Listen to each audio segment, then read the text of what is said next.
The Great Hall of the Galactic Concordance stretched for 3 kilometers in every direction. Its walls were made of living crystal that changed color based on the emotions of those inside. Today, the crystals glowed a soft purple, the color of amusement mixed with slight boredom. Ambassador Kethril of the Varathi Dominion sat in his designated seat, his massive gray body nearly filling the space meant for 3 normal delegates. His species had evolved on a world with twice the gravity of most planets. They stood 9 feet tall, had skin like stone, and bones that could stop bullets. The Varathi had conquered 60 worlds before they learned that diplomacy was sometimes easier than war. Kethril looked down at the data tablet in his enormous hand. On it was the file for the newest species requesting membership in the Concordance. He read it twice because he thought there must be some mistake. Species 7291C, called themselves humans, came from a small blue world near the edge of the galaxy. They lived for less than 100 years, a number so small that Kethril had to read it 3 times. The Varathi lived for 800 years. The crystalline HFY were essentially immortal.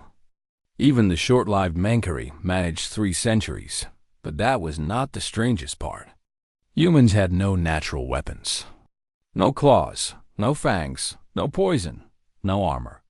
Their skin could be cut by a child's toy. They could not survive in vacuum for even a minute. They needed a very specific mix of gases to breathe, a very specific range of temperatures to survive, and a very specific amount of gravity to function. The file's conclusion was simple, threat level insignificant. Kethril made a sound that his species used for laughing. Around him, other delegates were doing the same. The insectoid cricks clicked their mandibles in amusement. The floating gas beings called the Whispers rippled with what looked like humor.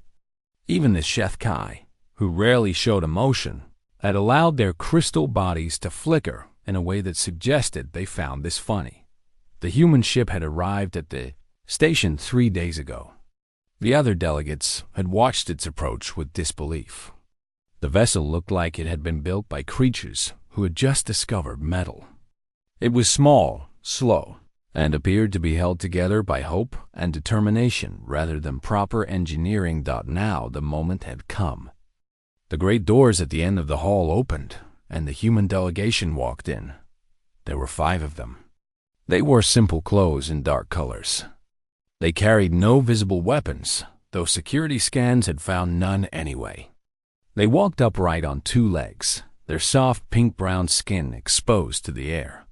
They looked so fragile that Kethril felt uncomfortable, like watching a baby animal wander into a den of predators. The leader of the group was a female. Their species had 2 sexes. Apparently, her hair was dark and pulled back from her face. Her name, according to the file, was Elena Vasquez. She was 62 years old, which meant she was already past the middle of her tiny lifespan. Elena Vasquez walked to the center of the hall and looked around at the assembled powers of the galaxy. She saw the massive Varathi, the glittering HFY, the swirling Whispers, the clicking cricks, and dozens of other species that could destroy her world without effort. And she smiled. Kethril found this disturbing.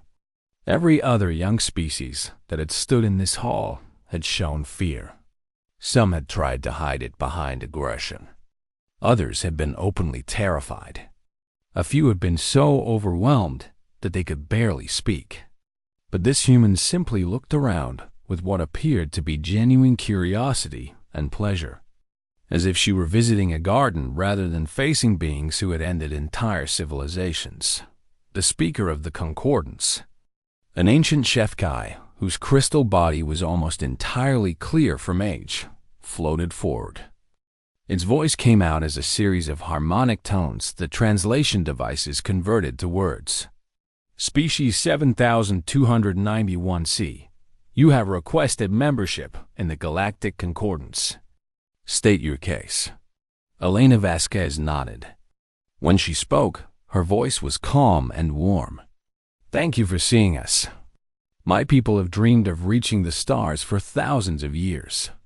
We have told stories about this moment for longer than we have had writing.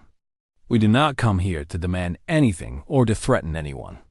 We simply wish to learn, to trade, and to take our small place among the community of intelligent life.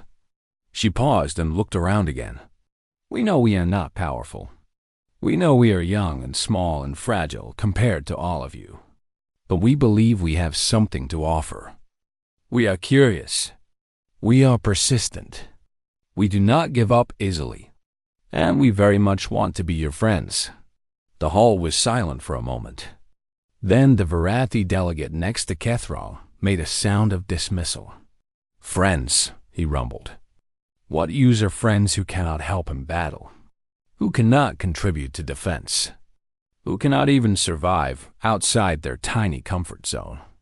Elena Vasquez turned to look at him. She did not seem offended or afraid. I understand your concern, she said. Perhaps we cannot offer military strength, but there are other kinds of strength. We are good at making things. We are good at solving problems. We are very good at talking to people and finding common ground. Maybe these skills will be useful to someone. The ancient HFY speaker flickered for a long moment. It was consulting with the other elder members through their private communication network. Finally, it spoke again. The Concordance has decided. Humanity will be granted provisional membership. You will be given access to basic trade routes and may participate in minor committees. Your status will be reviewed in 100 of your years. Elena Vasquez bowed her head. We are grateful. As the human delegation left the hall, Kethral watched them go. He felt something strange, not quite pity, not quite contempt, but something in between. These creatures were so obviously doomed. They would never matter. They would struggle along for a few centuries, fail to compete with the real powers, and eventually fade away like so many other weak species before them. He turned back to his tablet and closed the human file. There was no reason to think about them again. This was, as the humans themselves might have said, a very big mistake. The Concordance had measured humanity by all the standards that mattered to them: strength, lifespan, natural weapons, technology. By these measures, humans were nothing. Less than nothing. A mere curiosity at best. But the Concordance had failed to measure the one thing that would matter most. They had not measured what happens when a species knows it is weak, knows it is fragile, knows it cannot win by force, and refuses to accept that this means it cannot win at all. Elena Vasquez smiled all the way back to her small, poorly built ship. She smiled because she knew something the great powers of the galaxy did not. The game had just begun, and humanity intended to play it very, very differently. 40 years passed. To the elder races, this was nothing. The Varathi ambassador Kethral had barely noticed the time. He had attended perhaps a dozen concordance meetings, handled a few border disputes, and spent most of his days in the comfortable boredom of galactic politics. To humanity, 40 years was almost 2 generations. Elena Vasquez had grown old and retired. She had trained a young man named Marcus Chun to take her place, and then she had died peacefully on Earth at the age of 93. Her people had mourned her and then continued her work. During those 40 years, humans had done something that no one noticed, because no one was looking. They listened. Human traders appeared on space stations throughout the Concordance. They were friendly and polite and utterly unremarkable. They bought and sold small goods, nothing important, nothing valuable. They asked questions that seemed innocent. They remembered the answers. Human diplomats visited every species that would receive them. They sat through boring meetings and smiled at bad jokes and showed genuine interest in cultures that had ignored them. They learned languages. They studied histories. They paid attention to small details that others found unimportant. Human students enrolled in universities across the galaxy. They were not the smartest students. Other species had better memories, faster processing, more natural talent for mathematics or science.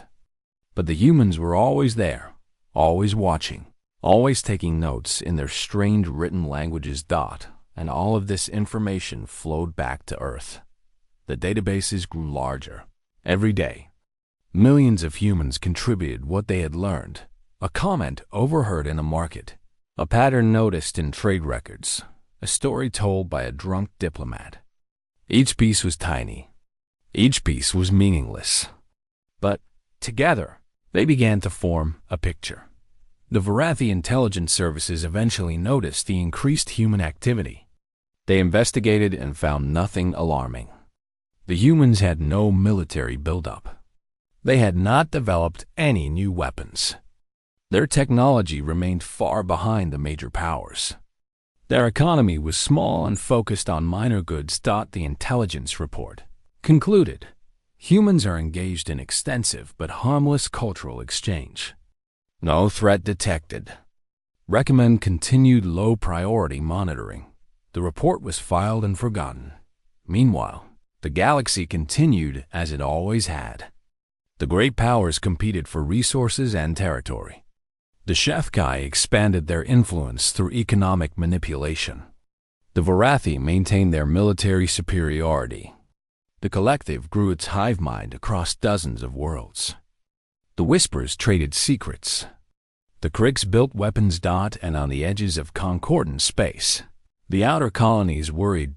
These were 17 worlds that had never been powerful enough to matter. They were too far from the major trade routes, too poor in resources, too weak to defend themselves. For centuries, they had survived by being unimportant, not worth conquering, not worth protecting, not worth thinking about. But things were changing. The HFY had begun taking an interest in the outer colonies. Their trade representatives appeared with generous offers. Their investors bought local businesses. Their advisors helped with government affairs. Everything was legal. Everything was friendly.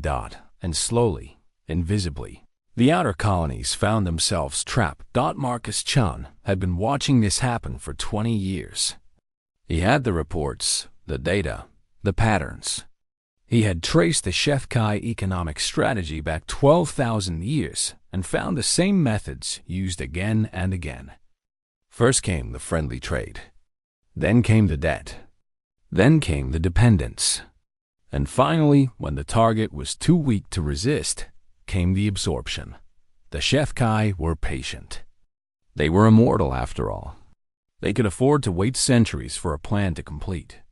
And they had done this so many times before that it had become routine. Marcus Chun was 61 years old when the crisis finally came. The HFY announced that they would be protecting the outer colonies from external threats. Their crystal ships moved into position around all 17 worlds. It was not an invasion, not technically. It was simply a security arrangement that happened to give the HFY complete control. The Concordance held an emergency session. Delegates argued and threatened and negotiated. The Varathi demanded that the HFY withdraw. The HFY pointed out that they had broken no laws. The Whispers sold information to both sides. The Kriegs offered weapons to anyone who would pay. It was all very normal. This was how galactic politics worked. The strong took what they wanted, and the weak learned to accept it. No one expected the human ambassador to request speaking time. Marcus Chun was a small man with gray hair and calm eyes. He had attended concordance meetings for 30 years and had never said anything important. He was known for being polite and asking thoughtful questions and never causing any trouble. When he walked to the speaker's platform, several delegates actually laughed. What could the human possibly have to say? What could his tiny, weak, irrelevant species contribute to a crisis involving real powers? The ancient HFY speaker, the same one who had granted humanity membership 40 years ago, flickered with what might have been curiosity. Ambassador Chun, you wish to address the assembly on the matter of the outer colonies? Marcus Chun nodded. Yes, we would like to speak. The Vorathi Ambassador Kethral's successor, a younger male named Vorthan, made a dismissive sound. Then speak quickly, little ambassador. We have important matters to discuss. This may take some time, Marcus Chun said. I would ask for the assembly's patience. More laughter. Even the speaker seemed amused. Very well. You may speak.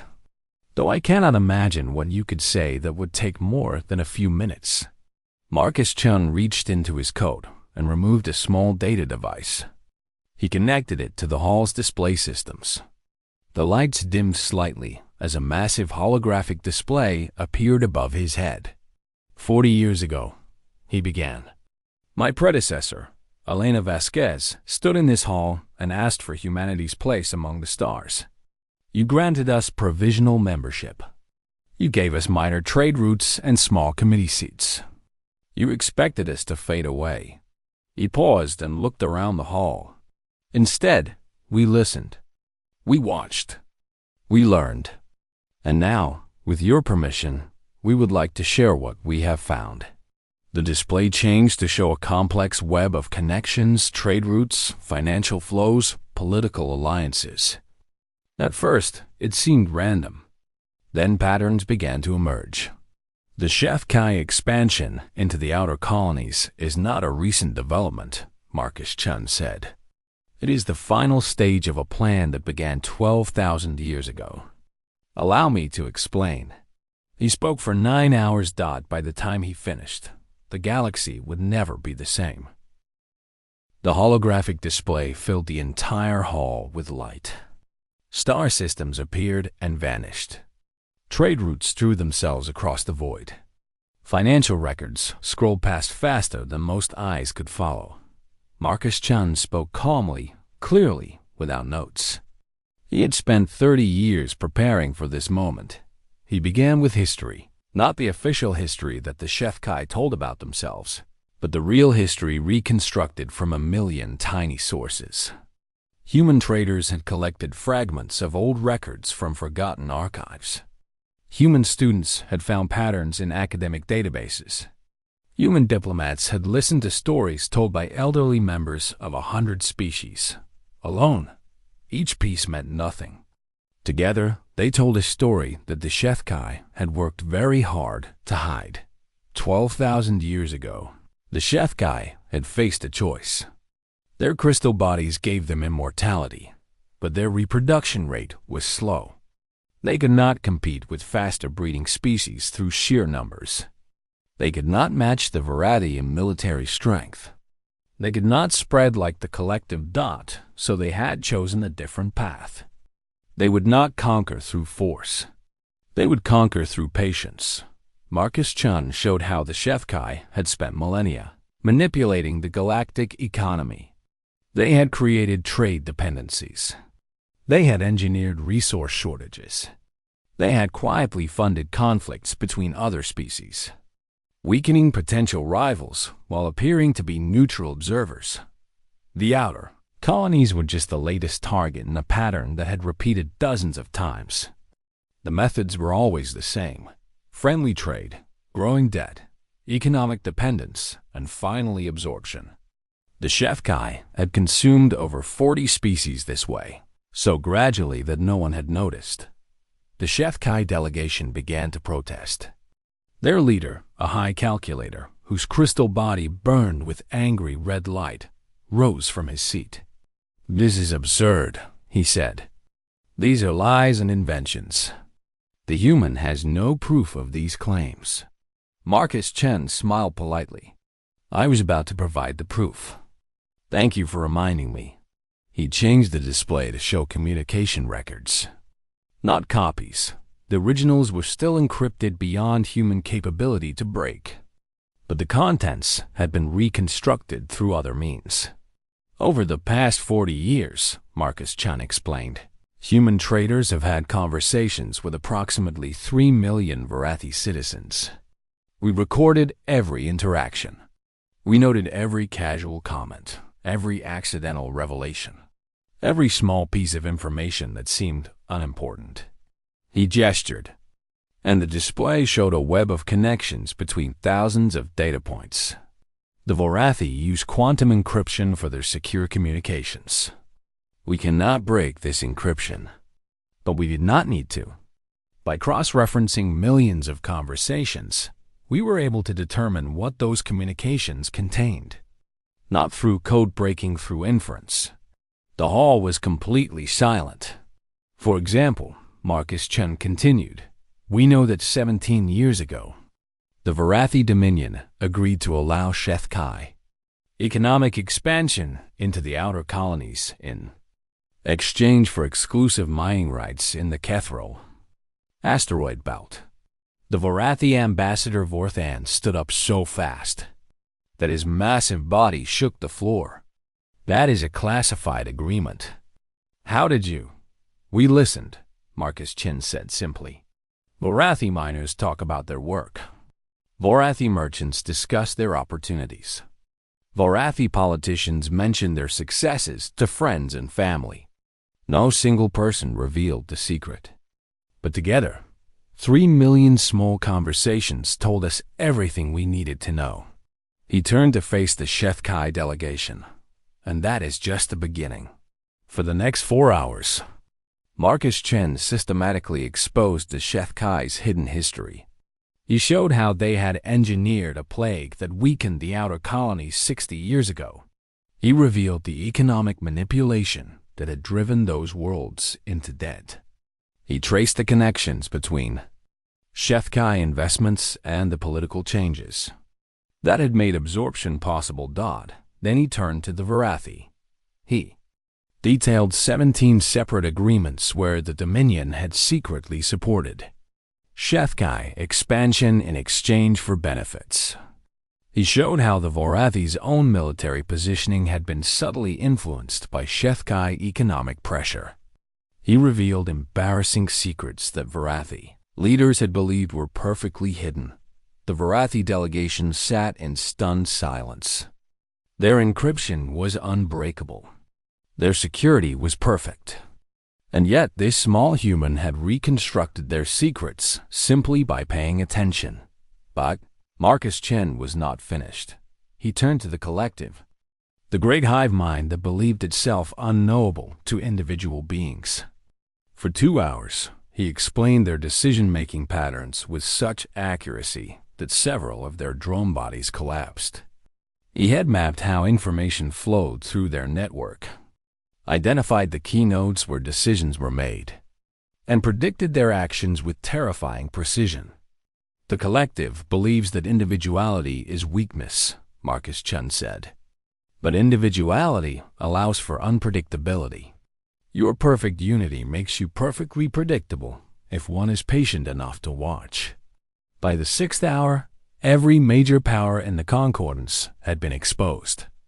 The Whisper's secret information trades, the Crick's weapons deals, the minor species' hidden alliances. Everything the galaxy had believed was secret, laid bare by a species that had spent 40 years simply watching and remembering. But it was Marcus Chen's conclusion that truly shook the assembly. You have all measured humanity by your own standards, he said. Strength, speed, lifespan, technology. By these measures, we are nothing. You are correct. He paused and looked around the hall at the shocked faces of 100 species. But you have all become specialists. The Vorathi cannot imagine any victory except military victory.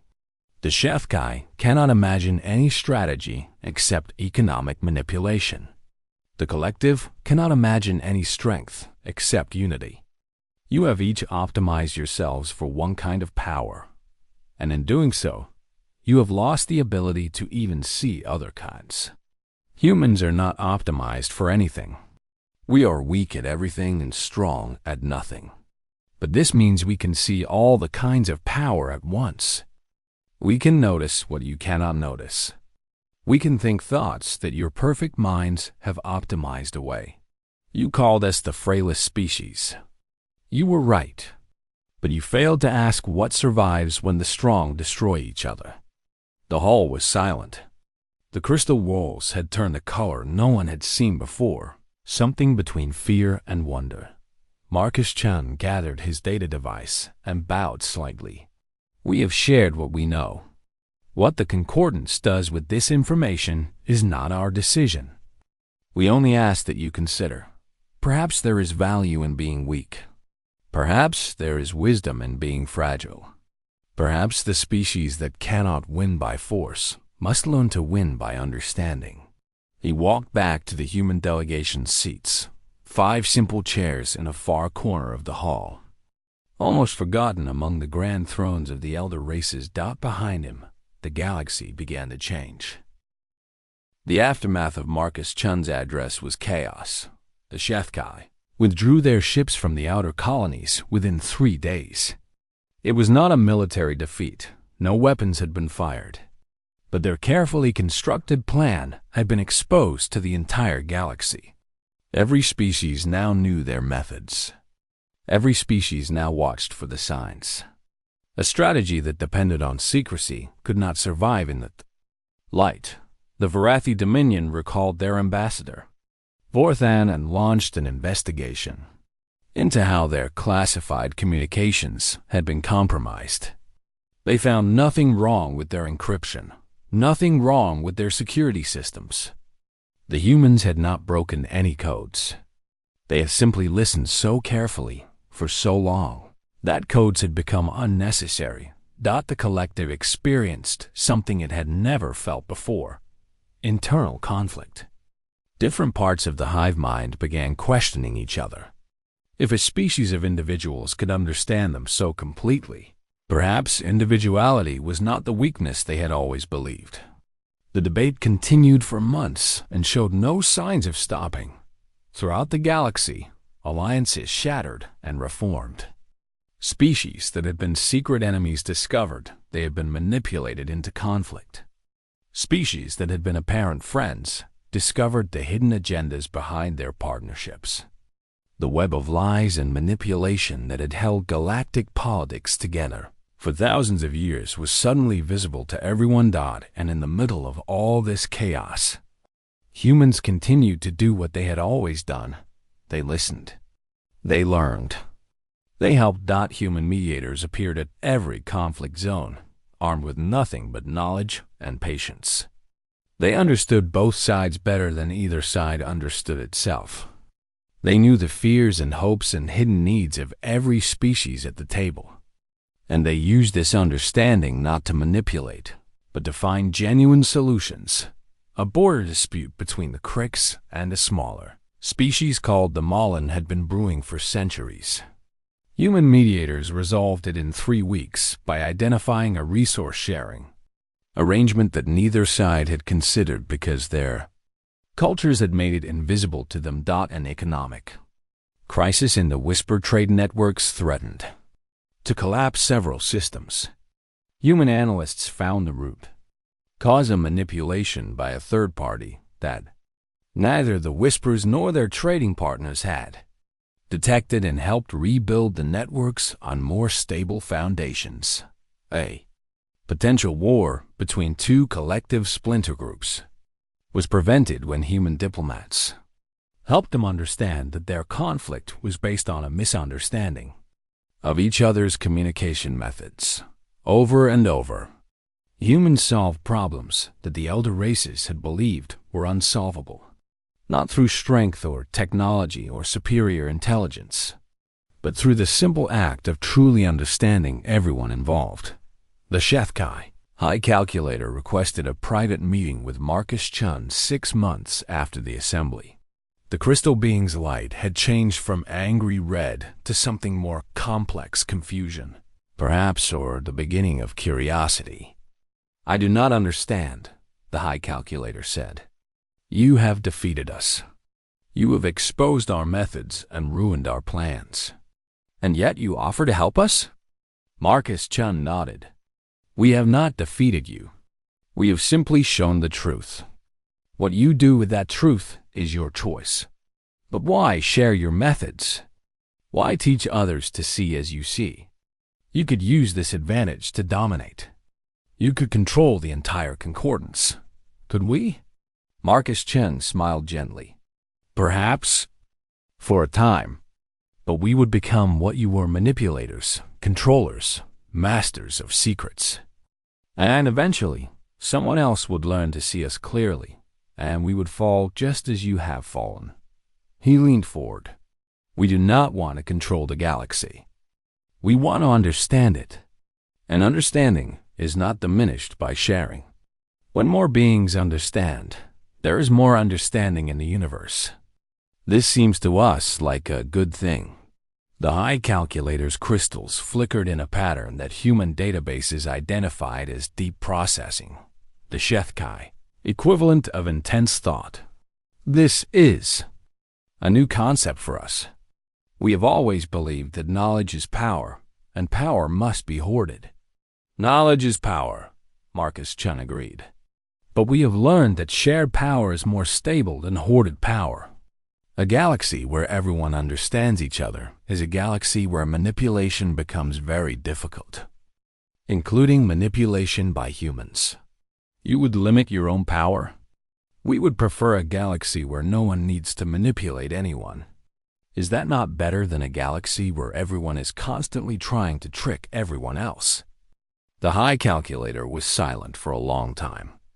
Finally, its light shifted to a cooler blue. We will consider this perspective. It is very strange to us, but perhaps strangeness is what we need. Similar conversations happened across the galaxy. Human teachers opened schools on dozens of worlds, sharing their methods of observation and analysis. They taught species how to build databases of small information. They explained how to cross-reference casual conversations. They showed how to see patterns that specialized minds had been trained to ignore. Not everyone accepted the teaching. Some species were too proud to learn from the frailest beings in the galaxy. Some were too suspicious of human motives. Some simply could not understand why anyone would give away such valuable knowledge. But many did learn. And slowly, the galaxy began to change. A young woman named Sarah Okonkwo became the new human ambassador to the Concordance. She was only 32 years old, barely adult by human standards, a child by the measure of most galactic species. But she carried the weight of everything her predecessors had built. At her first major assembly, the HFY High Calculator asked her directly, "Why do you give away your weapon?" Sarah Okonkwo considered the question carefully.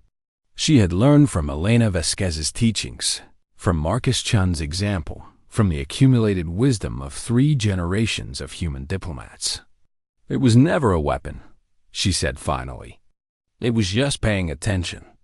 We want you to pay attention too. All of you. To each other and to yourselves. We spent so long being afraid of the galaxy. Afraid of your strength, your technology, your power. Then we realized something. Fear is just incomplete information. Once we understood you, truly understood you, we stopped being afraid."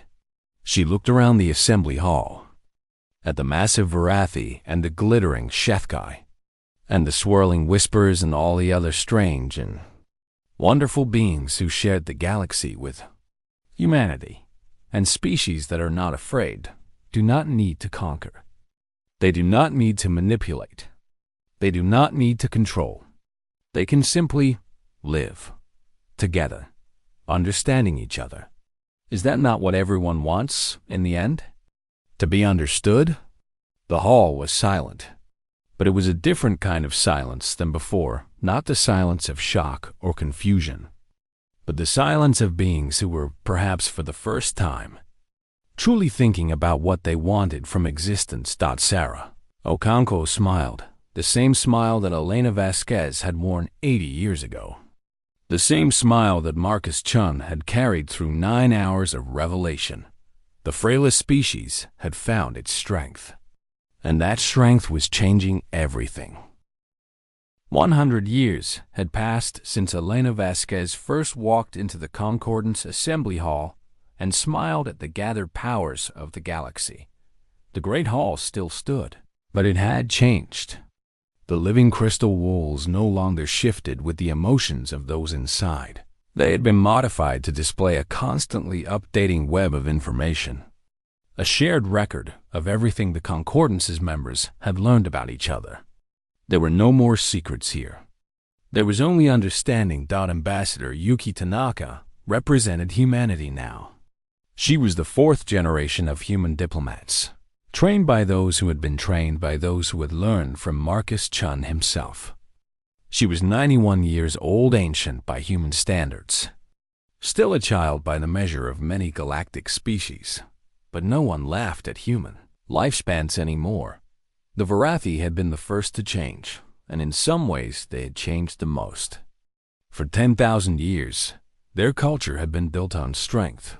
The strong ruled, the weak obeyed, and there was no higher virtue than victory in battle. They had been proud of this. They had believed it made them superior. Then they had spent decades talking to humans. They had learned to see their own culture from the outside. They had discovered that their definition of strength was actually a limitation of the wall that prevented them from seeing other kinds of power. The current Varathi ambassador, a female named Kethara, who was Kethral's great-granddaughter, had written a famous book about this transformation. She called it The Strength of Yielding. In it, she argued that the greatest strength was the ability to change, to adapt, to let go of certainties that no longer served. The book had caused controversy among traditional Varathi, but it had also started conversations that their species had never had before. For the first time in their history, the Varathi were debating what strength truly meant. The HFY had changed as well, though more slowly. Their immortal minds did not adapt quickly, but they had begun to question their ancient strategies of manipulation and control. Some of their younger members, young, meaning only a few thousand years old, had started experimenting with what they called transparent exchange. Instead of hiding their goals and manipulating others toward them, they simply stated what they wanted and asked for help. The results had surprised them. Other species were often willing to help the HFY when asked directly. The manipulation had been unnecessary all along. It had simply been the only method the HFY could imagine. The collective had undergone the most dramatic transformation. Contact with human individuality had created something new within their hive mind, not division, exactly, but diversity. Different nodes of the collective now held different perspectives, different preferences, different thoughts. They debated with each other.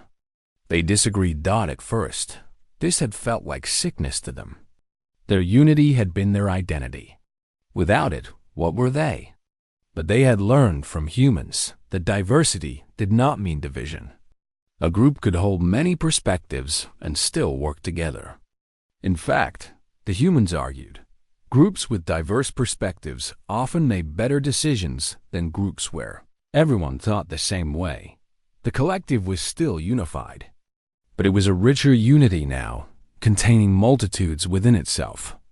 They had a new word for this state, borrowed from human languages: harmony.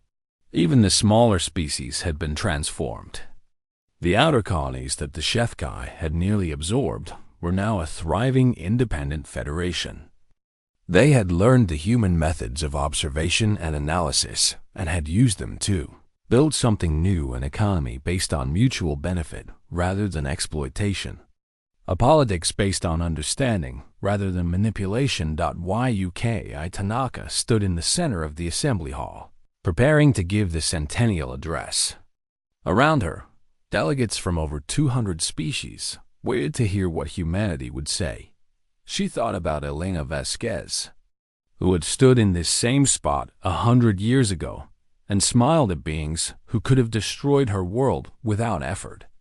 She thought about Marcus Chen, who had spoken for 9 hours and changed the course of galactic history. She thought about Sarah Okonkwo, who had explained that fear was just incomplete information. And she thought about all the unnamed humans who had made this possible, the traders who had collected fragments of information, The students who had noticed patterns, the diplomats who had listened patiently to species that dismissed them. None of them had been heroes in the traditional sense. None of them had commanded fleets or conquered worlds or invented superweapons. They had just paid attention. They had just cared enough to understand. 100 years ago, Yuki Tanaka began. Humanity asked for a place among the stars. You granted us provisional membership. You expected us to fade away. She smiled. The same smile that Elena Vasquez had worn, that Marcus Chen had carried, that Sarah Okonkwo had shared with the galaxy. Instead, we listened. We learned. We tried to understand. And in understanding you, we discovered something surprising. You wanted to be understood. All of you. Every species. Every individual. Every being in this vast and lonely universe wanted the same thing: to be truly seen, truly known, truly accepted. She looked around the hall at the transformed faces of the galaxy's powers. We could not offer you strength. We could not offer you technology or military might or economic dominance. We could only offer attention. We could only offer the willingness to sit and listen and try to see the universe through your eyes. And somehow that was enough. The hall was silent. The information displays on the walls pulsed gently with the flow of shared knowledge. The Concordance catalog once described humanity as the frailest species. By every objective measure, this is still true. We bruise easily. We die young. We require very specific conditions to survive. We have no natural weapons, no special abilities, no biological advantages worth noting. She paused. But we have learned that frailty is not the opposite of strength. Frailty is just a different kind of strength. The strength that comes from knowing you cannot survive alone. The strength that comes from needing each other. The strength that comes from having to understand because you cannot simply overpower. We spoke, and the cosmos quaked. Not because our voice was loud, but because we said something the cosmos needed to hear. You are not alone, and you do not have to be afraid. An understanding is possible if you are willing to try. Yuki Tanaka bowed her head slightly. Thank you for listening. Thank you for trying. Thank you for changing alongside us.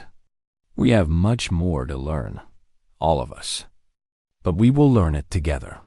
She returned to the human delegation seats, no longer a forgotten corner, but a place of honor near the center of the hall. The assembly erupted into applause, or what passed for applause among beings with different bodies and different cultures and different ways of expressing approval. The sound was strange and beautiful, a chorus of clicks and rumbles and harmonic tones and 100 other noises that somehow combined into something like joy. The frailest species had spoken. They had spoken of connection instead of conquest, of understanding instead of dominance, of patience instead of power. And the cosmos vast and ancient, and full of beings who had spent millennia fighting and manipulating and fearing each other, had finally, at long last, listened outside the great hall. The stars burned on as they always had. But something was different now.